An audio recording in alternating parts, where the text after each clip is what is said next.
Welcome to the Healthy Reasonings podcast with Dr. Andre. You are now listening to your number one source for clear, unfiltered conversations about your health and wellness. Join us every Tuesday for success stories, educational topics, and interviews with wellness experts from around the world. You can listen to this podcast on your computer, phone, or any other electronic device that streams podcasts, or download each episode and listen to it on the go. Let's get started with today's episode. I said, well, I don't understand what's going on here. Let me take a look at this ultrasound report. And of course, everything is going through my mind. Oh my goodness. I wonder if the cysts have gotten larger. I wonder if she didn't take enough iodine. I wonder if the iodine didn't work.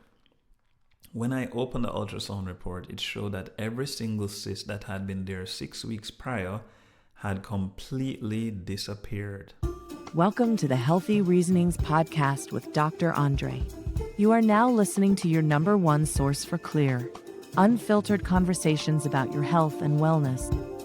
Join us every Tuesday for success stories, educational topics, and interviews with wellness experts from around the world. You can listen to this podcast on your computer, phone, or any other electronic device that streams podcasts, or download each episode and listen to it on the go. Let's get started with today's episode.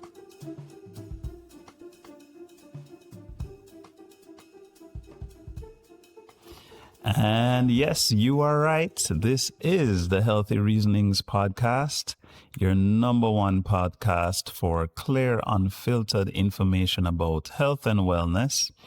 And I want to say a special thank you to those lovely ladies, Healthy Reasoners, who recorded their voice messages and sent them in. And with that recording, we were able to know just how much they love the podcast. Hey, evening, Andre. It's Avia. And I had got to Shuva Wellness's email about the 5th episode of the podcast, and I was shocked that it had reached so far because I was like, gosh, I've been meaning to listen and I didn't get around to it. But okay, and I just binged all 5 episodes. I just wanted to say, I know it's late, but I just wanted to let you know I am so happy for you. I am feeling very encouraged and blessed just by all the information that you shared. And I just wanted to encourage you really and truly to continue to press on with the podcast. I know it takes a lot. It's, a lot of commitment and, all of that stuff, and organizing people to come on and all of the things that go on behind the scenes. But you are making a big difference, and God is doing a very good and big work through you. So be encouraged. Keep on with it. It's great. And I will be sharing. Anyway, good night. Oh, and I might be coming in for one of those metabolic typing things soon. I'll let you know. Anyway, night and love to Nisha. Bye.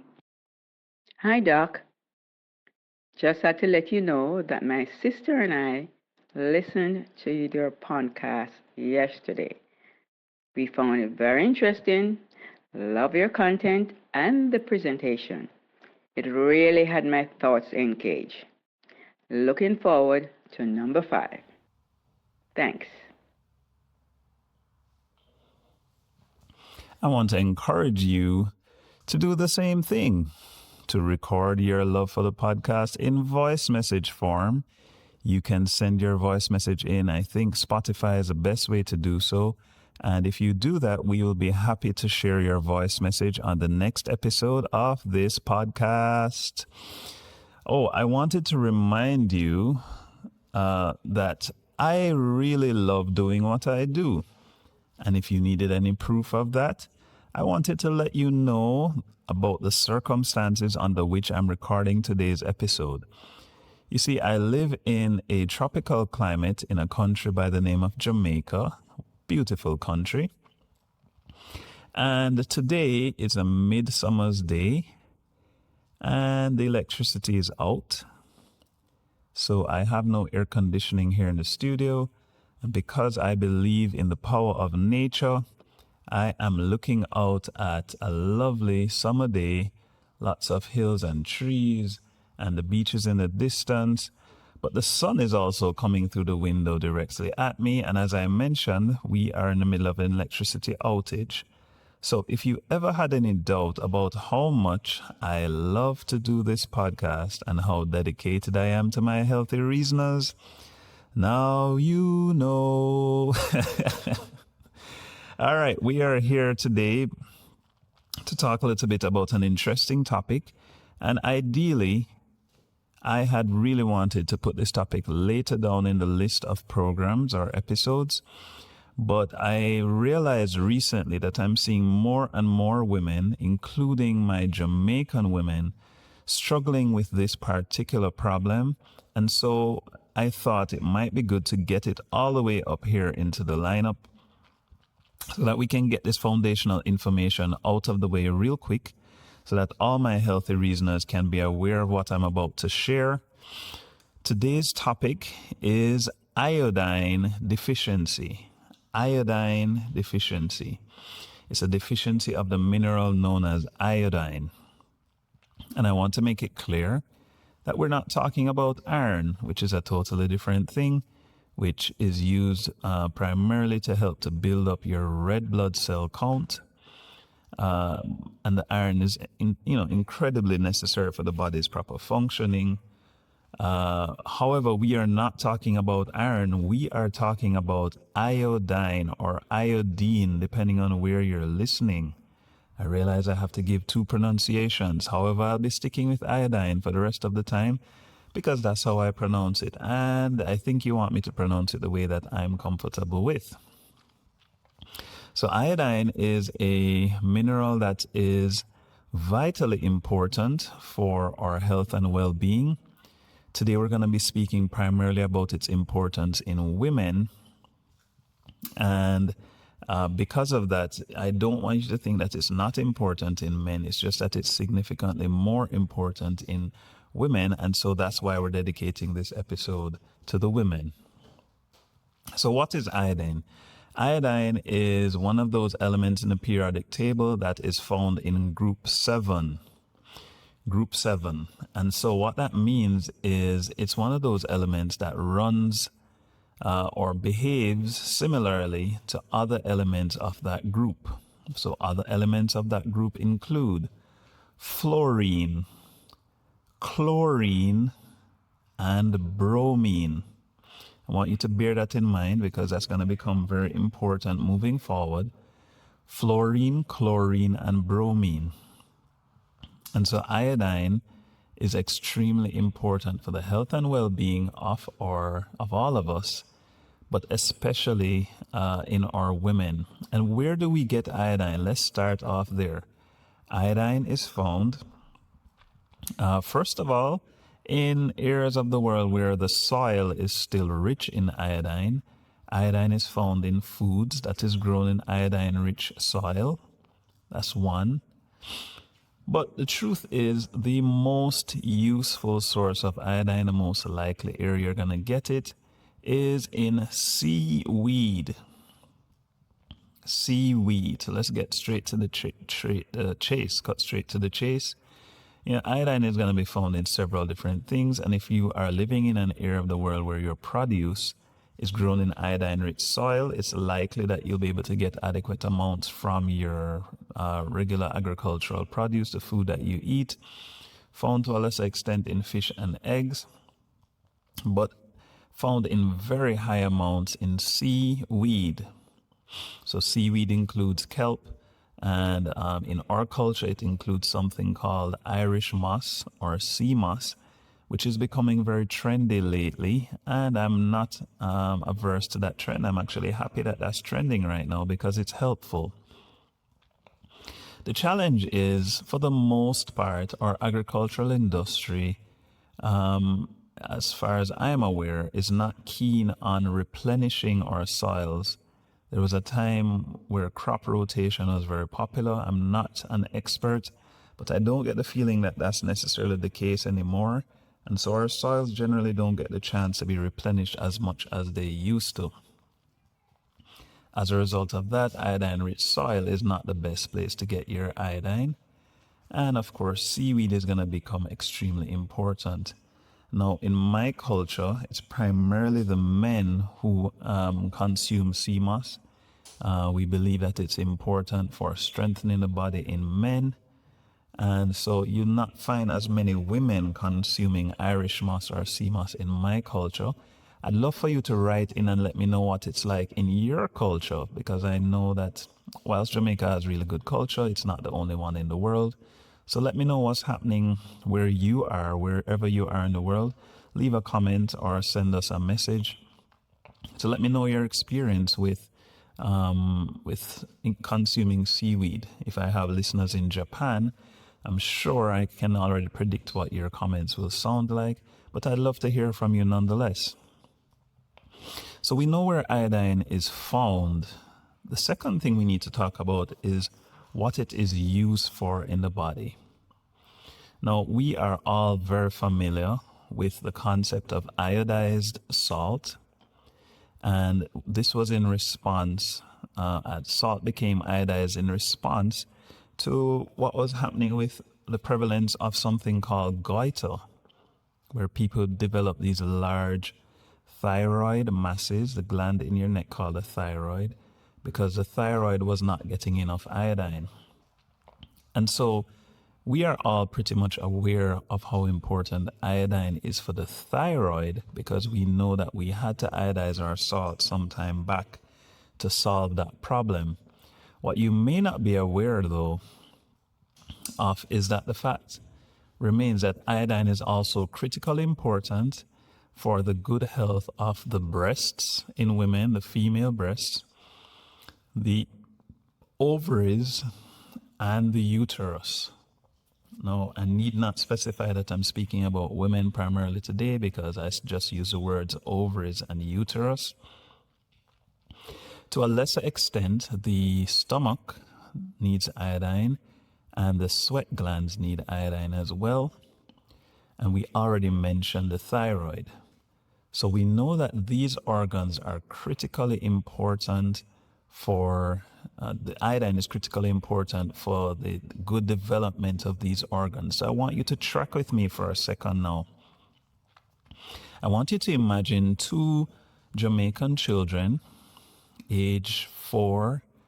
They're just starting to go to school, and their parents are very close. And so they will carpool, or they will go to school together, and they go to the same school. When they come home, if one set of parents isn't around, they may say, "Hey, Johnny, go and stay at Kimberly's house, and her mommy will take care of you guys until we get home." And so what happens is, generally speaking, both Johnny and Kimberly will eat out of the same pot, as we say in Jamaica. They'll consume the same foods every day. They have more or less the same experiences every day. And I want you to imagine that their iodine requirement during this early childhood phase of their life is, let's use arbitrary numbers. Let's say it's 5 ounces. That's a lot of iodine, but I'm just using easily relatable figures. So 5 ounces of iodine is what they need for their good health and well-being while they're age 4. And maybe when they become age 8, their iodine requirements may go up to, say, 8 ounces per day. When they arrive at about age 11, though, something drastic happens. Something drastic happens. And what that is that all of a sudden, Kimberly's requirements will go up significantly from the 8 ounces that she and Johnny needed just 2 years prior to now needing, for argument's sake, 8,000 ounces. 8,000 ounces, while Johnny may probably go up to about 50 ounces. So the question is, what caused Kimberly to need so much more iodine at age 11 than she did at age 8? And the answer to that is pretty simple. It is because both Kimberly and Johnny have entered puberty. Their reproductive organs have changed. And in Johnny's case, the change has not been as marked as it has been in Kimberly, because now Kimberly has developed female breasts. She has also started, her body has started to activate the menstrual cycle, so her ovaries and uterus have come on stream. Different hormones are being activated in her body, and whether we like to admit it or not, it's not culturally or socially acceptable, but the truth is that these changes are meant to prepare this young lady for the possibility of pregnancy. And so what that means is that at any given time in the body's understanding, Kimberly could be preparing to be pregnant. Now, we would not advocate that at all, but the body is making preparations, which means every time Kimberly has a menstrual cycle, she's requiring large amounts of iodine to assist the ovaries with preparing the egg, releasing the egg, and so on, to assist the uterus with preparing its lining to catch the egg. And then ultimately, if there is no fertilization of the egg, which is what we would hope, what eventually happens is that the uterus sheds its lining and a whole other demand for iodine begins. Similarly, the breasts begin to change in response to hormones, because as we know, ultimately the breasts will be needed for breastfeeding. And so they have several changes that take place at puberty and beyond as well to facilitate the possibility of breastfeeding and so on. And so, as you could imagine, the breasts generally are much larger than the ovaries and larger than the uterus and way larger than the thyroid. And so they require disproportionate amounts of iodine to the other organs. We're going to take a quick break just to mention a little bit about something I have coming up in short order. I want all of you to pay close attention to this announcement because it takes place on the 25th, I believe, of July. You don't want to miss Dr. Andre answering live questions about cancer. It's the Going Integrative Plus webinar on July 31st, 2024. Viewers across the world will join for this live webinar about chronic disease and cancer. The host Ryan and Teddy Sternagel of the Stern Method and Anti-Cancer Revolution have an awesome story about beating cancer several years ago using unconventional techniques. If you want to hear Dr. Andre go deeper into cancer and chronic disease discussion than you've likely ever heard before, this is the call to join. You can sign up for free using the link in the show notes. See you there. Okay, we're back, and we had reached the point where we mentioned that the breast needed disproportionate amounts of iodine in comparison to the other organs, and we pretty much figured out why that is, so we're good. The challenge now becomes quickly understanding what happens in a child who does not have adequate amounts of iodine. So, my simple way of explaining this is that when a child is age 4, their diet probably isn't rich in seaweed or iodine-rich foods, but the body compensates a little bit, and it kind of, in my opinion, rations a lot of what is provided in the diet, if any. By the way, I wanted to take a quick second to mention that a lot of what I'm discussing here is obviously not my own work, but it is based on decades of research and clinical experiences by a doctor in Colorado by the name of Daniel Brownstein, and it could very easily be Dr. Daniel Brownstein. And I think also, I need to quickly double check how to pronounce that, but it's okay. And it could also be David. So I probably need to edit this at some point. I think it's David, either David or Daniel Brownstein.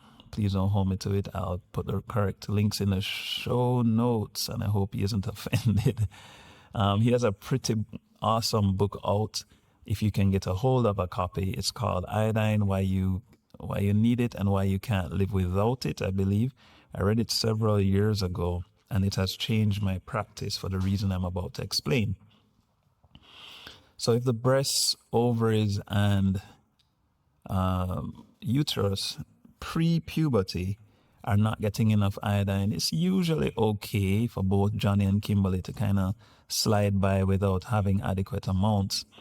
But unfortunately, if it is that at puberty, Kimberly arrives at puberty without adequate amounts of iodine, what tends to happen is that the body will form cysts. Cysts.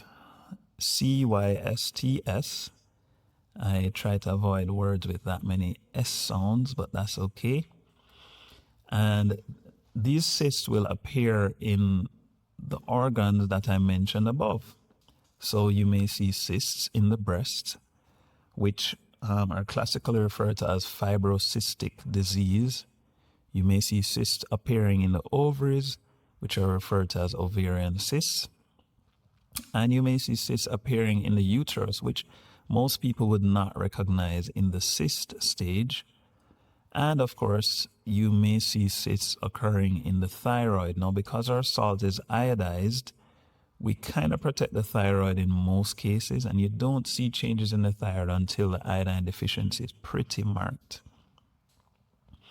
Nonetheless, these are the changes that will occur in the early stages of iodine deficiency. The next thing that tends to happen if the body still does not get adequate amounts of iodine is that the body will form nodules, a medical term for lumps. And again, in the breasts, these nodules are referred to as fibroadenomas, or they're lumped under, no pun intended, they're lumped under fibrocystic disease. In the uterus, they are classically going to be seen as what we call fibroids. These nodules will be seen as fibroids, and in the ovaries, they are seen as masses. Now, God forbid that the female in question does not get adequate amounts of iodine. This young lady still has not recognized the true root of what's happening and still does not get replenishment of her iodine stores. The body will send another signal ultimately, and unfortunately that signal is usually cancer. So what that means then is, in the absence of iodine, the body goes on a slow progression from cysts to nodules or lumps or fibroids in the case of the uterus, and ultimately to cancer. So this means that to a large extent, when a young lady develops fibrocystic disease early in puberty, at the first onset of early in teenage life, basically, it would be very useful to determine if her iodine levels are adequate, because it would mean that we are not only going to help potentially with reversing the fibrocystic disease, but long term, we are helping this young lady to avoid more serious consequences down the road. It also means that if we are able to adequately identify ways to boost iodine intake in our populations at large, there's a strong likelihood that we will see the reduced incidence or reduced episodes or presentations of fibrocystic disease, cysts in the ovaries, and ultimately something way worse. Now,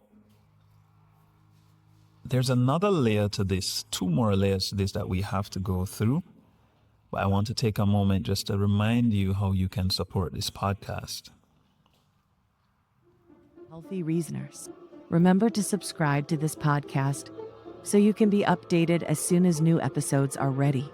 Also, if you have a question, send us a voice memo on Spotify or type your questions out in the comments.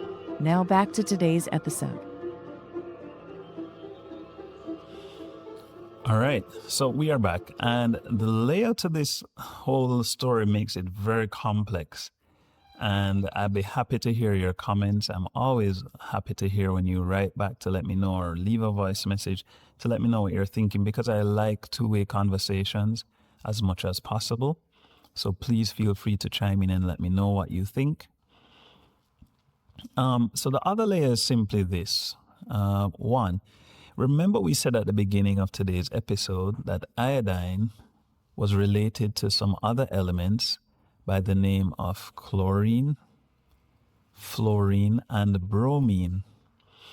Now, these guys are pretty interesting because in the absence of iodine in the body, when the body is exposed to these other substances, there's a likelihood that the receptors in the body that ought to respond to iodine are going to instead be covered by these substances.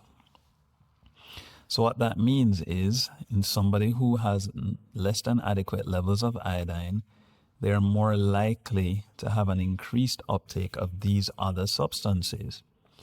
So chlorine is not unfamiliar to us, and especially over the past decade or so, we have been very loudly advocating for increased use of bleach and bleach-based products as a way of disinfecting our environments.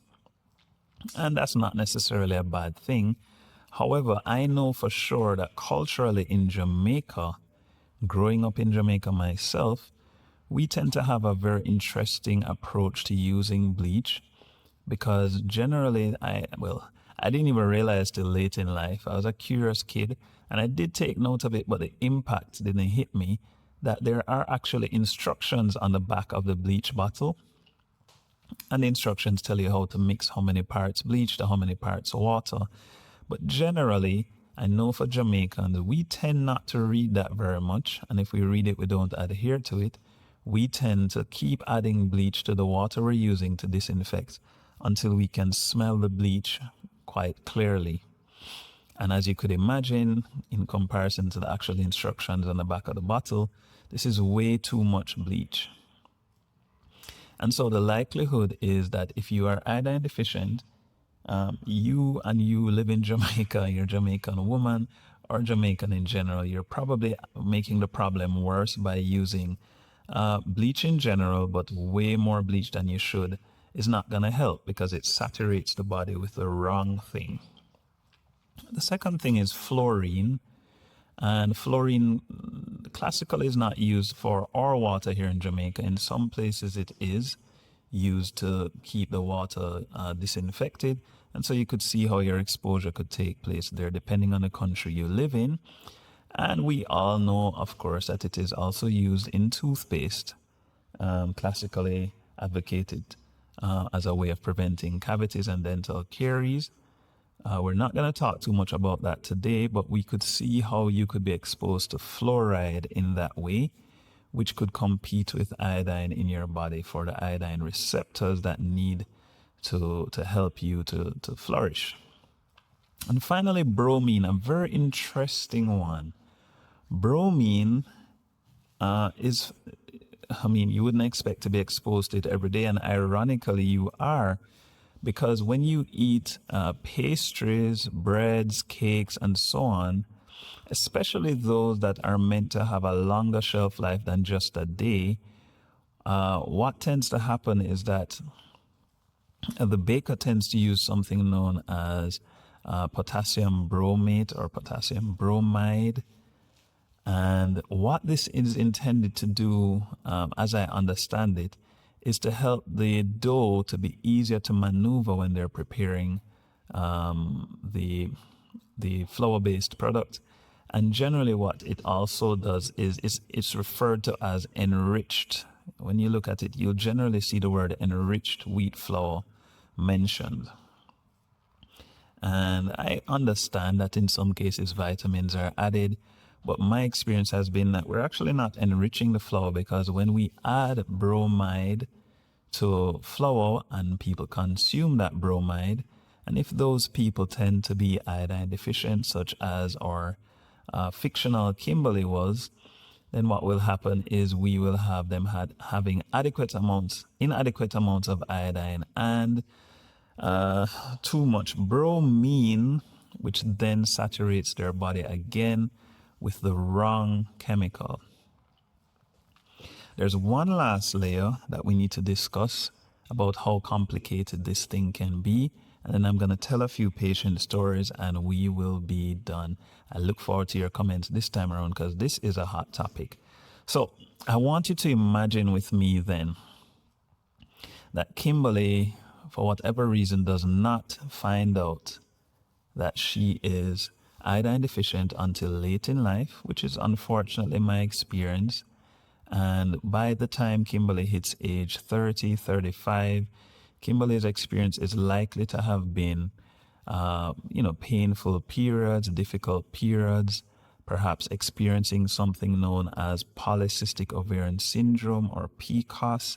And I think the name of that has changed as well, where there's lots of cysts on the ovaries, but there doesn't necessarily have to be. I must point out that in my experience, polycystic ovarian syndrome is largely based on iodine deficiency. There are other contributors, but PCOS generally is related to iodine deficiency as well. Kimberly may mention that she has had difficulty getting pregnant, for example, because of course the ovaries and uterus don't have adequate amounts of iodine, so that becomes a problem. There are a few other things she may have mentioned. Naturally, fibrocystic disease of the breast. She may have developed fibroids ultimately. But let's say, for example, that Kimberly was indeed able to become pregnant. Now, Kimberly becomes pregnant. She carries the baby successfully to term and delivers. And then, of course, she breastfeeds as advocated, breastfeeds her child. But Kimberly is iodine deficient, and a large part of a young child's exposure to iodine is receiving it in their mother's breast milk. What that then means, if you follow the story, is that there's a potential that Kimberly's child will now become iodine deficient because Kimberly has none to pass on to her during breastfeeding. And here it is that she is now 1 year old and has not had adequate iodine. Maybe she gets enough from, various baby foods and so on eventually. But we can see how this cycle is potentially going to be perpetuated with Kimberly's child. And so it's a cycle that needs to be broken in the current generation so that subsequent generations do not have to be affected by the same thing. And unfortunately or fortunately, depending on how you look at it, I have had the experience in my clinic where I met the mother of the family who I determined to be iodine deficient. I had occasion to meet her two adult daughters who respectively had two different manifestations of iodine deficiency. One had extremely terrible PMS and difficult periods, and the other one had fibroids and difficulty getting pregnant. I had the privilege of treating all three women, and all three of them became extremely healthy when they were placed on an iodine replacement program. Then I happened to meet their young lady's cousin, who interestingly enough also was severely iodine deficient with really bad fibroids. And I was told that her mother, which would have been Mother A's sister, also struggled with thyroid disease.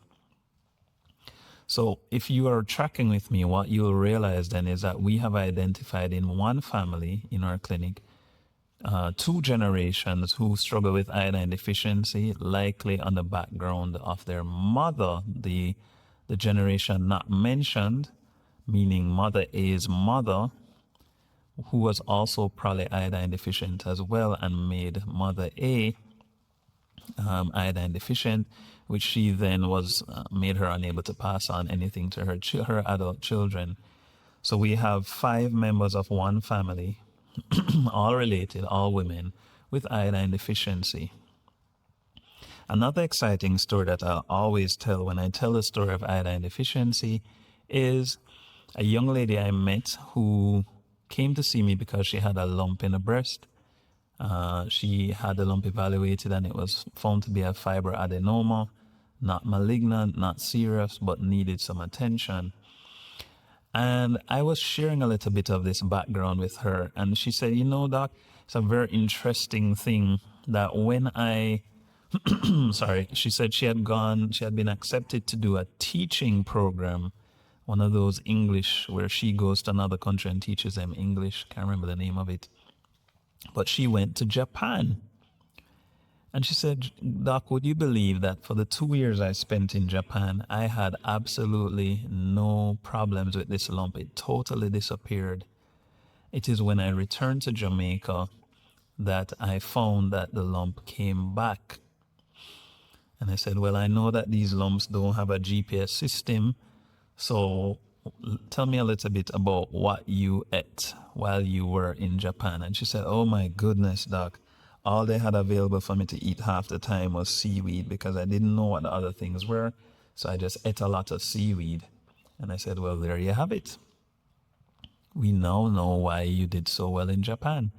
And so the simple solution for her was to find a way to replace her iodine again. And when we did that, the lump steadily started to reduce in size as well. So what I'm talking to you about is something that has been adequately researched by somebody before me, Dr. Brownstein or Brownstein. His first initial is D, could be Daniel or David. I'm going to double check which one when I'm done and put it in the show notes. And it has also been my observed experience. Oh, there's one more story that I'm going to tell very cautiously. And this story involves a young lady who came to see me with several cysts in her breast. And she came with an ultrasound confirming the cysts. And I said to her, well, you know, I believe we'll be able to help you. In my experience, it takes about 6 weeks to overcome these cysts. We will place you on an iodine replacement program. And at the end of the 6 weeks, I expect that these cysts ought to have reduced in size and potentially disappeared. So come back to see me in 6 weeks with a repeat ultrasound of the breasts. And she did just that. And when she came in 6 weeks, she brought the ultrasound report, which had been opened, and she kind of rested it on my desk, and she went and sat in her chair, and she looked really upset. And I said, well, I don't understand what's going on here. Let me take a look at this ultrasound report. And of course, everything is going through my mind. Oh my goodness. I wonder if the cysts have gotten larger. I wonder if she didn't take enough iodine. I wonder if the iodine didn't work. When I opened the ultrasound report, it showed that every single cyst that had been there 6 weeks prior had completely disappeared. And so I looked up, confused. I said, but how could you be so upset? Your cysts are gone. And she said, well, Doc, here's what you didn't count on. My boyfriend apparently really loved my breasts at the size that they were at. And a large part of why they were that size was because they had so many cysts. So when the cysts disappeared, it has started to create problems in my relationship. Healthy reasoners, I'll leave you to form your own opinion on how that story went. I didn't know what to say other than I didn't know if I should apologize. I just said, hey, I'm glad that the cysts are gone, and that was my ultimate responsibility to you. I'm sorry that I'm not able to provide greater help for your relationship. And I know there's probably some of you who are laughing right now. It's an awkward position to be in as a doctor, but hey, I've been through worse. So the question I know that must be very on the tip of your tongues right now is, okay, so you've told us everything about iodine deficiency. You have not told us how we can replace iodine in our bodies. Well, the interesting thing is I learned from Dr. Brownstein, and I followed in his footsteps in this regard, that you can't just immediately start replacing iodine. Well, you shouldn't. Because what generally happens in these women is by the time they come to see me, they've already been exposed to so much chlorine, fluorine, and bromine. Hang on a sec. Let me just get a word from our sponsors. Today's episode of the Healthy Reasonings podcast is brought to you by Teshuva Wellness. the team at Teshuva Wellness is committed to helping you return to your best self. With safe, non-toxic, scientifically proven medical treatments, they help your body heal from life's most difficult diseases.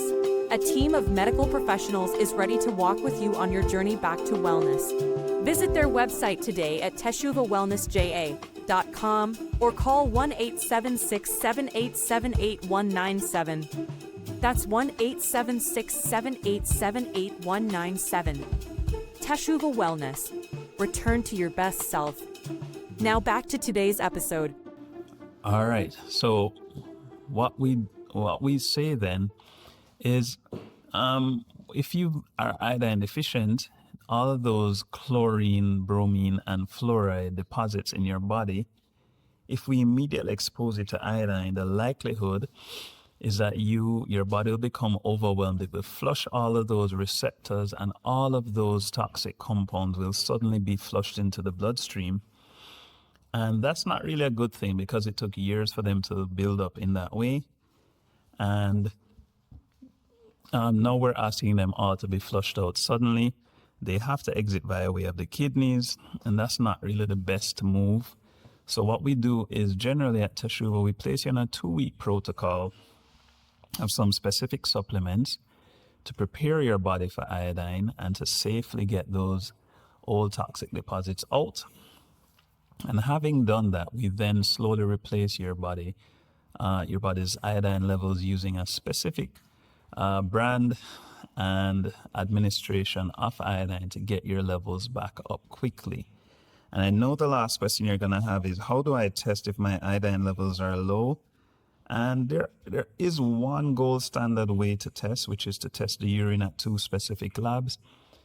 It's very difficult and cumbersome to achieve. You have to pass your urine in a bottle for 24 hours. You have to find a way to get it to that specific lab. The testing is very specific. And so I've found, as has Dr. Brownstein, that it's probably better to take a very good history for these patients to find out if they match the criteria for iodine deficiency.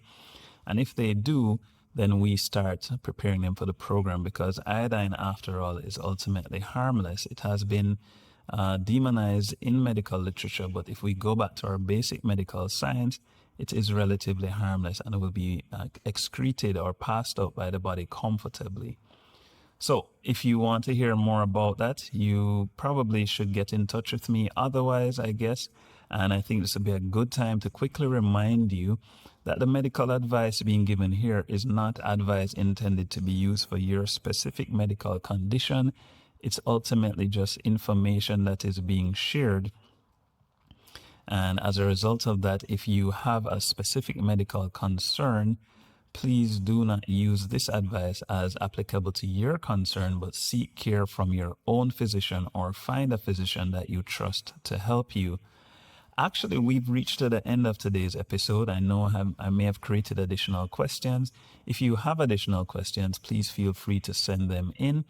It has been a pleasure chatting with you again for episode 6 of the Healthy Reasonings podcast. And I want to reassure you that whilst we did not have our special guests today, we do not make promises that we don't keep. So they have already been lined up. We just took a slight detour today to look at iodine, but look out for something exciting in the coming episodes. See you soon.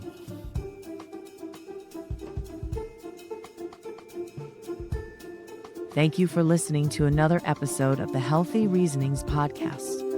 Remember to subscribe to this podcast so you can be updated as soon as new episodes are ready.